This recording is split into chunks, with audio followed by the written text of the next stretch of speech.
event TED yang diorganisir secara independen oleh orang-orang yang memegang lisensi dari TED. Jadi kita bukan cabang langsung dari TED, tapi secara harfiah kita adalah TED yang diselenggarakan secara independen. Itu arti dari TEDx. Nah, misi kita adalah meneruskan misi dari TED itu sendiri, yaitu Ideas World Spreading. Dan kita juga ingin menjadi sebuah platform dari community development di TEDx. Di acara kita yang kedua ini kita punya tema, bisa dilihat ini, Imagination. Itu tuh merupakan portmanteau dari dua kata, imagine dan nation. Nah, kita tuh bertepatan dengan Hari Kebangkitan Nasional ini pengen apa sih mimpi kamu untuk negara kita ini, nation kita ini gimana? Terus kita juga menampilkan speaker-speaker yang juga memang dia punya persepsi sendiri di bidangnya masing-masing. Secara keseluruhan acara event kedua ini kita bagi 3 sesi. Sesi pertama itu judulnya adalah Imagination. Kita akan menampilkan speaker-speaker yang dia mempunyai pencapaian beyond imagination kita. Kemudian sesi kedua kita punya judulnya namanya Perception. Perception ini adalah bagaimana para speaker memandang Indonesia dari bidang-bidang yang mereka tekuni. Sesi ketiga itu sendiri adalah Reality. Nanti kita akan menunjukkan wajah Indonesia yang sebenarnya itu seperti apa.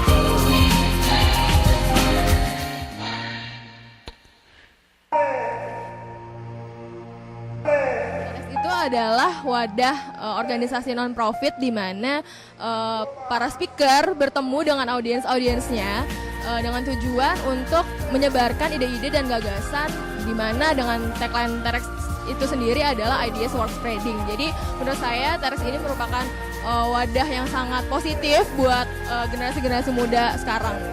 Kita udah punya 2 speaker ya tadi. Kalau untuk TEDx ITT sendiri mereka memang lebih memfokuskan kepada teknologi mungkin ya. Dari TED-nya sendiri itu kan ada teknologi, entertainment dan desain. Mereka lebih fokus kepada teknologi dan menurut saya itu bagus banget karena ITT sendiri adalah kampus yang berbasis ilmu teknologi yang bagus banget di Bandung. Jadi keep the good work lah.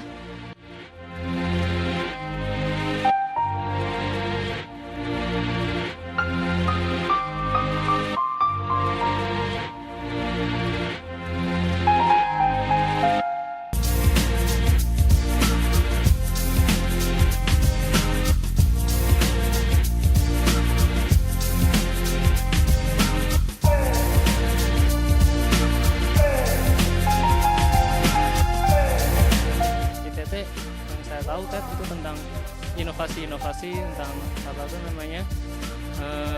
imajinasi yang kita buat tentang teknologi, share ide begitu. Manfaatnya mungkin saya bisa mengenalkan dan GDC itu apa sih itu, dan produk-produk yang sudah kita buat apa aja.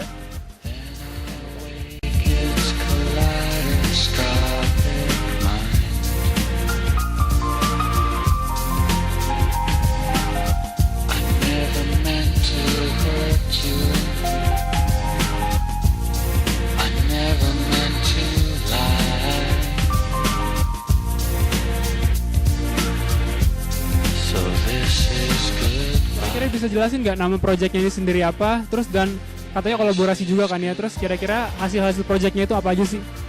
Jadi nama proyeknya Super Snapshot. Jadi kita posting foto tiap hari.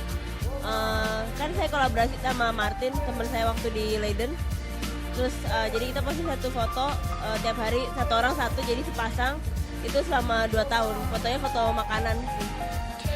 Oke, kenapa objeknya tentang makanan nih? Mungkin ada suatu alasan khusus gitu?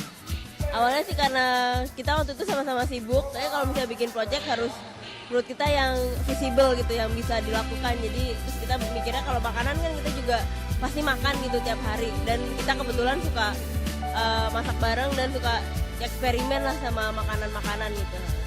Oke, kira-kira karya-karya yang udah kalian bikin sendiri ini udah masuk pameran apa aja sih? Terus manfaatnya apa aja gitu dari ini? Kemarin sih kita pameran di Common Room bulan Maret, terus rencananya mau pameran di 3 kota, di Jakarta, Surabaya, Jakarta, Malang, sama Jogja.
Lagi bareng sama Bang Ucup. Nah, Bang, ini menurut lo acara TEDx ini kayak gimana sih? Acara TEDx ini sebenarnya sih bisa dibikin lebih menarik lagi kan. Kalau melihat tadi yang dibikin sama ada Kairo kan ya, kalau ada Amerika itu, mungkin cara ngemasnya aja beda. Dan ya tapi masih berjalan lah, ini kan baru mulai. Kalau bentuk acara sendiri sih sebenarnya menarik, interaksi sama orang yang sebenarnya kita nggak kenal. Tapi dalam tanda kutip kita anggap udah pernah melakukan sesuatu, sementara kebanyakan audiens pengen juga bikin hal yang sama misalnya gitu kan. Jadinya itu sih cukup bagus, misalnya untuk motivasi diri, untuk berinteraksi, dan itu juga untuk punya wawasan baru aja tentang hal-hal baru. Sebenarnya itu sih yang bagus. Cuma ya kalau kritiknya sih mungkin lebih ke ke cara ngemasnya aja. Oke, sekarang kita nanya tentang dunia perfilman nih. Sebetulnya ada di titik mana sih dunia perfilman Indonesia kali ini? Sekarang? Sebenarnya ada di dalam berapa nih, 12 tahun terakhir sih sebenarnya ada di titik yang sempat menjanjikan. Ya harapan tuh sih masih ada lah, harapan tuh nggak pernah mati. Masih ada orang yang bikin, masih ada orang yang berusaha buat, masih ada investor yang gila dan mau bayarin. Tapi sinema Indonesia tuh butuh perubahan.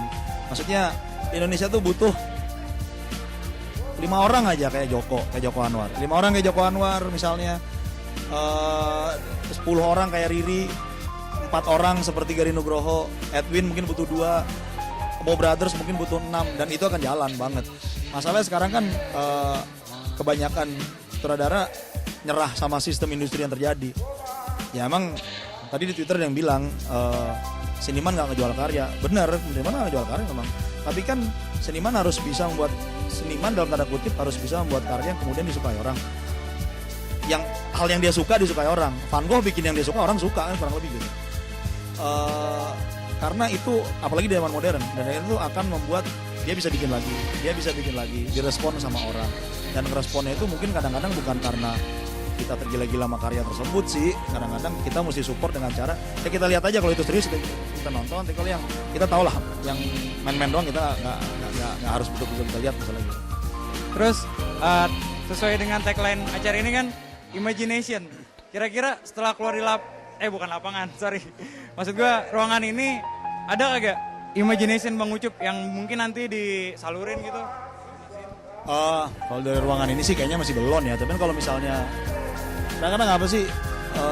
Ya dari ruangan ini sih kayak mungkin belum. Cuman soalnya kadang gue mikirin, nah, gue nggak mau bilang kalau gue beda juga sih. Maksudnya gue ngebayangin misalnya gue pengen suatu hari bisa bikin Terminator 6, alien itu lawan zombie misalnya. Manusia cuma punya 72 jam untuk pergi dari bumi karena bulan mau nabrak bumi misalnya gitu. Dan itu yang gue pikirin. Kalau buat gue yang namanya imajinasi itu ya nggak ada batasnya. Nggak dibatasin sama moral, pesan moral segala macam. Karena itu nggak hambat kita untuk bikin sesuatu kan. Kalau menurut gue sih gitu aja. Makanya gue create, makanya Gabriel Omar ke Piala Dunia. Kita bisa, Tsubasa dulu orang Jepang belum main bola kan, tapi mereka udah ada di Piala Dunia dari zaman Tsubasa. Ya kira-kira gue pengen kayak gitulah, men-trigger. Ya gue mungkin nggak pengen men-trigger orang, tapi paling nggak gue pengen men-trigger diri gue sendiri untuk bisa terus liar aja, dan batasan itu nggak ada. Dan gue harap sih, ini kan imagination, ya imajinasi mesti liar lah. Kalau belum apa-apa, aduh jelek, aduh nggak ada pesan moralnya, ya nggak jalan. TEDx ITT, Imagination. Esmera, inspirasi kita. Oke, tadi kita udah diskusi menarik ya tentang laporan kita juga bersama teman-teman dari TEDx ITT ini sendiri, dan wawancara kita bersama teman dari TEDx ITT sungguh menginspirasi, dan kiranya acara-acara ini kedepannya bisa terus diselenggarakan ya. TEDx ITT, Ideas Worth Doing.